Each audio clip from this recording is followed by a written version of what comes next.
Não, nós pedimos esse bate-papo com vocês justamente por conta do impasse que ontem foi a gota d'água. Não é uma coisa que se repete muito e nós estamos muito cheios, falando aqui especificamente do Hospital da Criança e Maternidade. Está com uma superlotação, muitas vezes com 50%, 60% acima da nossa capacidade e, de uma forma indevida, é trazido crianças para cá, pacientes para cá, às vezes gestantes, na maior parte das vezes crianças. Isso por falta de recursos, outras justificativas, e crianças que não são da nossa referência, não fomos nós a referência para esse atendimento. Depois há uma divisão, nós somos responsáveis por 101 municípios da regional e parte de Rio Preto. Rio Preto nós atendemos sim, percentual, mas somos responsáveis pela referência de 101 municípios, né, da nossa DRS, que são 102 municípios. Então, no caso de ontem especificamente, né, nós tínhamos aí UTI pediátrica, precisava de UTI pediátrica, nós temos um credenciamento de 22 leitos, nós estamos com 33 crianças internadas. E aí, o SAMU, de forma impositiva e indevida, porque não tem essa autoridade na nossa instituição, nos traz uma criança a mais, e nós não temos onde colocá-la. Então aí a gente tenta bloquear, gera todo um impasse, isso, claro, é um problema muito sério, né? Para a mãe, estresse muito grande para a família, os médicos que estão na emergência, a segurança, todo mundo, onde nós vamos pôr essa criança, onde vamos receber, não é isso? E isso é um problema que tem que ser discutido em outras esferas, porque não pode ser, né, a gente ficar como vilão, onde nós estamos muito tranquilos, nós estamos fazendo muito além da nossa capacidade, com grande estresse, né, uma grande tensão para a família, para a criança, risco de vida, e o sistema um pouco acomodado. Então é isso que nós queremos que seja discutido de uma forma mais pública e mais bem transparente. Doutor Antônio, você quer? Eu acho que basicamente é isso que o Dr. Jorge acabou de se expressar, né? E evidentemente que nós nos preocupamos muito com os pacientes, a preocupação maior é a criança, mas existe uma regulação como trazer esses pacientes, como nós vamos receber esses pacientes. Nós sabemos que todo esse período da época sazonal, esses problemas são recorrentes. Então as autoridades têm que ter um olhar diferente para isso e realmente regular essa criança. Essa criança veio regulada a priori pela cross, nós falamos que nós não tínhamos vagas para receber essa criança. Ela foi trazida de uma maneira indevida, ela deveria ter sido regulada pela cross e a cross sim tomar uma posição de encaminhamento adequado para essa criança. A criança chegou aqui, foi avaliada, ela estava num quadro respiratório, ela precisava de O2 naquele momento, essa criança foi acolhida, ela está internada, ela está sendo acompanhada, ela está bem, atualmente ela ainda precisa de O2, não de um volume grande, está previsto ser tudo bem uma alta aproximadamente em 2 dias, e é o que nós fazemos. Nós atendemos sempre muito acima da nossa capacidade. A gente cria, nós temos para essa, novamente, para esse período sazonal, uma equipe de contingência que trabalha fortemente nisso, criamos mais leitos de contingência, estão todos ocupados. Então chega um momento que fica muito difícil, a gente coloca em risco a própria instituição e os próprios profissionais de saúde. Então, desde que seja regulado, desde que seja conversado, nosso papel é fazer mais do que nós podemos fazer e nós estamos fazendo mais do que nós podemos fazer. Nós não queremos prejudicar nenhum paciente, nós queremos atender e prestar um serviço adequado a todos os pacientes que necessitam. Só deixando claro um ponto aqui nessa colocação, o órgão regulador que existe chama-se CROSS. E a CROSS não cedeu a vaga do órgão. Certo? O órgão do transporte é o SAMU, não tem autoridade de trazer o paciente. Certo? Nós respondemos ao CROSS, que é o órgão estadual. Isso? Existem outros serviços na cidade, né, que tem o recurso que essa criança precisava. Então, não precisava ter sido feito isso dessa forma, porque existem outros locais na cidade que têm esse recurso que a criança necessitava. Por exemplo, doutora, que local é Santa Casa? Santa Casa. Santa Casa tem, inclusive, tem pediatra. Então, Nós estávamos com 50%, 22 leitos credenciados, 33 pacientes aqui. Como que era a situação dos outros? Não tinha? Cada município comprava beneficência no Alce para arrumar outros locais. Certo? Nossa capacidade tem limite. Ao atender mais crianças, nós colocamos riscos que estão aqui. Certo? A estrutura não está preparada para receber. Certo? Então nós temos que discutir isso.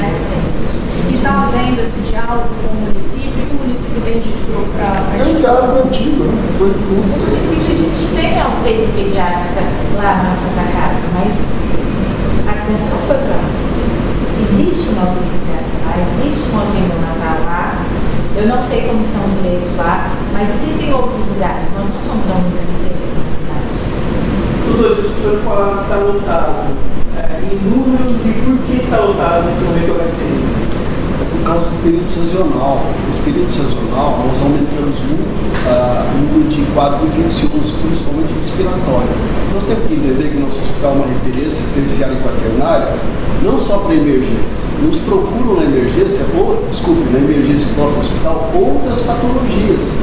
Nós somos um hospital que nós temos um índice de ocupação, de um modo geral, alto. E quando chega no período sazonal, nós sabemos que os quadros infecciosos, principalmente síndrome respiratórias, são graves, precisarão do nosso atendimento especializado, nós sempre nos preparamos e inclusive disponibilizamos mais leitos.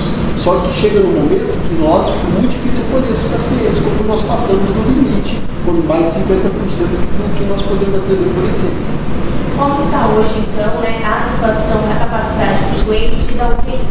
Então, hoje, dos leitos, nós estamos com 136% ocupado.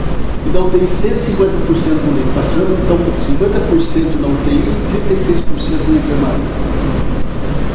Temos 45 leitos de enfermaria para o SUS e tem 61 pacientes, 16 a mais. E é esse 136% que o doutor Antônio está falando. Destes 61, 12 são de Rio Preto. Certo?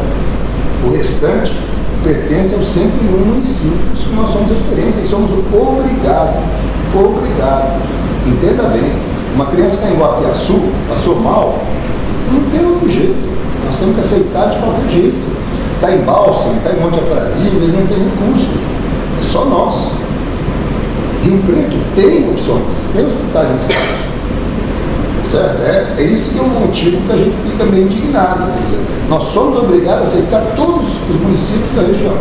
Não tem alternativa. Agora, para Rio Preto, tem alternativa para Rio Preto. Apesar disso, nós temos 12 crianças aqui. Claro?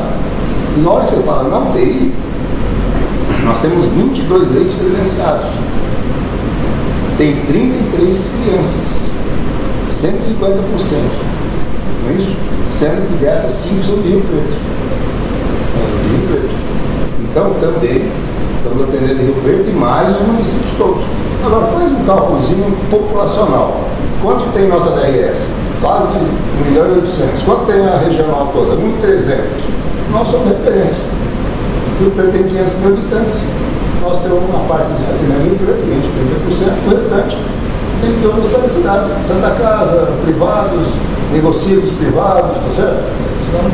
Doutor, e o Estado? O que o Estado fala dessa situação? Tem a possibilidade de ampliar, pelo menos de forma provisória, nesse momento mais crítico, os leitos aqui na HCM? Nós não temos condições, estrutura física de mais leitos. Esse é o problema, se o Estado cedesse, a gente não tem estrutura. Não tem. E é o que perguntou, o doutor Antônio respondeu. Nós estamos entrando numa sazonalidade aí, não é isso, Marina? Maio, junho, época crítica de virose em criança, de doença infantil, certo? Então nós estamos muito preocupados com o sistema precisa se ajustar para isso. É uma fase agora que a gente entra num quadro de doenças respiratórias bastante aumentadas. Né? Então a gente vai ter muito mais quadros respiratórios agora. Nesse momento, nós aqui nos preparamos para isso, aumentamos, adequamos alguns lugares para que atendêssemos crianças em esquema de UTI, para que a gente não perdesse essas crianças, mas A cidade, quadros respiratórios, como os que nós estamos atendendo, a cidade tem condições de absorver. É claro que existem pacientes oncológicos, pacientes para cirurgia da neuro, que aí são mais específicos e precisam vir para nós. Mas os quadros respiratórios, todas as outras UTIs da cidade têm capacidade para receber. Esses que são específicos, que os outros não conseguem, sendo de Rio Preto ou não, nós vamos aceitar, nós vamos absorver de qualquer forma. Aqueles que outros hospitais poderiam receber, a gente pede a ajuda deles para que a gente possa atender todo mundo que precisa, né? Doutor, quantos leitos existem e quantos que seriam necessários para atender a demanda? Na verdade, a gente não tem como estipular. Isso é uma sazonalidade. Na pediatria, a gente passa muito por uma fase onde nós temos um grande volume de pacientes, principalmente nessa época de outono e inverno, aumenta muito a nossa demanda e depois diminui bastante. Então, a gente tem uma sazonalidade muito grande, um período em que as UTIs são muito ocupadas e depois elas não são tão ocupadas assim. Então, não dá para a gente prever. Dessa vez, a gente está conseguindo, a gente já sabendo do que estava acontecendo, do que tinha acontecido no ano passado, a gente já se organizou para que a gente pudesse receber o maior número de crianças em esquema de UTI. Eu gostaria de ressaltar também que nós já tivemos outros períodos muito graves durante esse período sazonal, e nós, inclusive, fizemos construções, fizemos áreas para ampliamos o TI para atender esses períodos sazonais. Então nós temos uma estrutura, mas mesmo nessa estrutura de ampliação, nós temos limites. Outra coisa, como o Dr. Jorge colocou, nossa prioridade é atender 101 municípios, mas nós nunca negamos atender Rio Preto quando precisa. Eu acho que não precisa ser feito da maneira que foi feito ontem, trazendo de uma maneira autoritária, sendo que cabe uma discussão, cabe ser colocado no cross, nós sempre estamos à disposição do diálogo. Nós queremos sim ajudar sempre, mas não, eu acho que não precisa chegar no ponto que chegou, como foi aquele exemplo ontem, que a criança foi acolhida, está aí, está sendo tratada. Nós temos outras maneiras de nós conduzirmos uma situação como essa. E esse é o nosso propósito. Nosso propósito é esse, atender o melhor possível esses pacientes. Doutor, qual é a resposta da Secretaria Municipal de Saúde com isso? Você quer falar, Jorge? Nós entramos em contato, até tinha agendado uma reunião para hoje, né, Jorge? A Secretaria DRS, para nós conversarmos, infelizmente não foi possível, nós vamos solicitar uma reunião, porque nós temos que entrar no entendimento, porque isso não é bom para ninguém, não é bom, em primeiro lugar, para a criança, não é bom para a Secretaria da Saúde, não é bom para a nossa instituição, Complexo Comunitário. Nós queremos atender a população, e isso é o nosso papel, nós estamos aqui para isso. Nós não queremos profissionais de saúde, como ontem, os profissionais de saúde de emergência que vivem um estresse imenso nesse período, se doando intensamente, ainda ser submetido a um estresse que, da maneira que foi colocado. Nós queremos que seja feita todo esse processo de uma maneira bem estruturada. Não é chegar e falar, é assim, existe um cronograma, existe montado já como é que funciona, isso é tudo montado pela Secretaria de Saúde de São Paulo. Se segue aquilo, está tudo bem para nós. Não pode fugir disso, querer fazer de uma maneira não profissional nesse contexto. Importante deixar claro essas duas colocações do Dr. Marinho. Nós nos adequamos para a sazonalidade. Nós nos preparamos. Por isso que hoje nós conseguimos 150% de UTI, 11 leitos a mais. Certo? Nós conseguimos hoje porque nós preparamos, mesmo não estando credenciados. Isso quer dizer, não estar credenciado, não estamos recebendo, não estamos atendendo. Só que tem limite. Só que não temos essa capacidade. Certo? Ao colocar mais crianças, nós vamos começar a colocar em risco a estrutura e as pessoas. Então, eu acho que a gente precisa entender também, quando a gente traz uma criança para cá, que poderia ser absorvida por um hospital de um pouco menor complexidade, que até precisa de algum suporte, mas não precisa de tudo que nós temos aqui, a gente pode deixar de oferecer para aquela criança que realmente precisaria estar aqui. Entendeu?